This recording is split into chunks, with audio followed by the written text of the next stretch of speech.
اور یہ لوگ جب مومنوں سے ملتے ہیں تو کہتے ہیں ہم ایمان لے آئے ہیں، اور جس وقت تنہائی میں ایک دوسرے سے ملتے ہیں تو کہتے ہیں جو بات اللہ نے تم پر ظاہر فرمائی ہے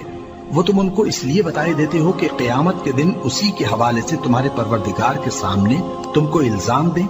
کیا تم سمجھتے نہیں؟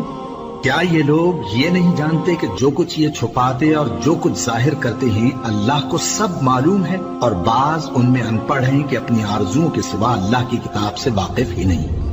اور وہ صرف اٹکل سے کام لیتے ہیں۔ سو ان لوگوں پر افسوس ہے جو اپنے ہاتھ سے کتاب لکھتے ہیں اور کہتے یہ ہیں کہ یہ اللہ کے پاس سے آئی ہے، تاکہ اس کے عوض تھوڑی سی قیمت یعنی دنیاوی منفعت حاصل کریں۔ سو ان پر افسوس ہے اس لیے کہ بے اصل باتیں اپنے ہاتھ سے لکھتے ہیں، اور پھر ان پر افسوس ہے اس لیے کہ ایسے کام کرتے ہیں، اور کہتے ہیں کہ دوزخ کی آگ ہمیں چند روز کے سوا چھو ہی نہیں سکے گی۔ ان سے پوچھو کیا تم نے اللہ سے اقرار لے رکھا ہے کہ اللہ اپنے اقرار کے خلاف نہیں کرے گا، یا تم اللہ کے بارے میں ایسی باتیں کہتے ہو جن کا تمہیں مطلق علم نہیں؟ ہاں کیوں نہیں،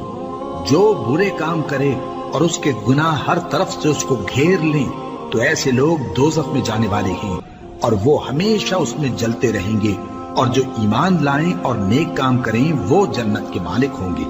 اور ہمیشہ اس میں عیش کرتے رہیں گے۔ اور جب ہم نے بنی اسرائیل سے عہد لیا کہ اللہ کے سوا کسی کی عبادت نہ کرنا، اور ماں باپ اور رشتہ داروں اور یتیموں اور محتاجوں کے ساتھ بھلائی کرتے رہنا، اور لوگوں سے اچھی باتیں کہنا، اور نماز پڑھتے اور زکوٰۃ دیتے رہنا، تو چند آدمیوں کے سوا تم سب اس عہد سے منہ پھیر کر پلٹ گئے۔ اور جب ہم نے تم سے عہد لیا کہ آپس میں کچھ تو خون نہ کرنا اور اپنوں کو ان کے وطن سے نہ نکالنا، تو تم نے اقرار کر لیا اور تم اس بات کو مانتے بھی ہو۔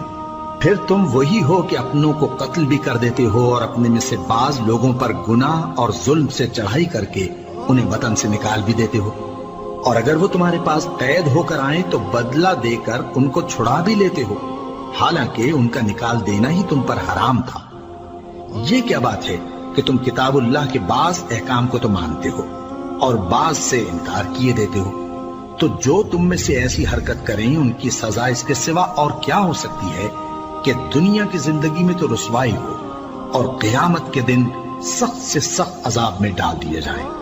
اور جو کام تم کرتے ہو اللہ ان سے غافل نہیں۔ یہ وہ لوگ ہیں جنہوں نے آخرت کے بدلے دنیا کی زندگی خریدی، سو نہ تو ان سے عذاب ہی ہلکا کیا جائے گا اور نہ ان کو اور طرح کی مدد ملے گی۔ اور ہم نے موسیٰ کو کتاب عنایت کی اور ان کے پیچھے یکے بعد دیگرے پیغمبر بھیجتے رہے، اور عیسیٰ ابن مریم کو کھلے نشانات بخشے اور روح القدس یعنی جبرائیل سے ان کو مدد دی۔ تو کیا ایسا ہے کہ جب کوئی پیغمبر تمہارے پاس ایسی باتیں لے کر آئے جن کو تمہارا جی نہیں چاہتا تھا تو تم سرکش ہو جاتے رہے، اور ایک گروہ انبیاء کو تو جھٹلاتے رہے اور ایک گروہ کو قتل کرتے رہے، اور کہتے ہیں ہمارے دلوں پر پردے ہیں؟ نہیں، بلکہ اللہ نے ان کے کفر کے سبب ان پر لعنت کر رکھی ہے، بس یہ تھوڑے ہی پر ایمان لاتے ہیں۔ اور جب اللہ کے ہاں سے ان کے پاس کتاب آئی جو ان کی آسمانی کتاب کی بھی تصدیق کرتی ہے، اور وہ پہلے ہمیشہ کافروں پر فتح مانگا کرتے تھے،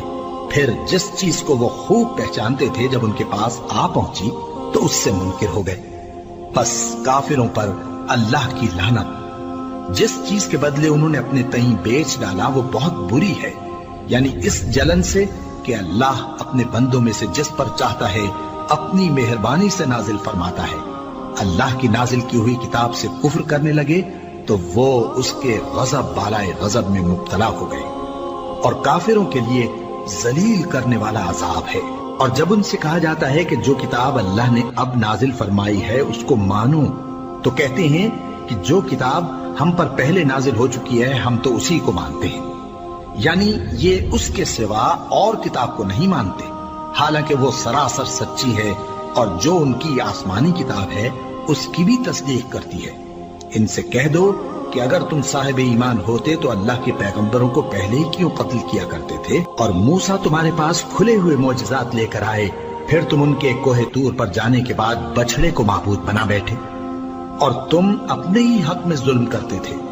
اور جب ہم نے تم لوگوں سے پختہ عہد لیا اور کوہ طور کو تم پر اٹھا کھڑا کیا اور حکم دیا کہ جو کتاب ہم نے تم کو دی ہے اس کو زور سے پکڑو اور جو تمہیں حکم ہوتا ہے اس کو سنو۔ تو وہ جو تمہارے بڑے تھے کہنے لگے کہ ہم نے سن تو لیا لیکن مانتے نہیں، اور ان کے کفر کے سبب بچڑا گویا ان کے دلوں میں رچ گیا تھا۔ اے پیغمبر ان سے کہہ دو کہ اگر تم مومن ہو تو تمہارا ایمان تم کو بری بات بتاتا ہے،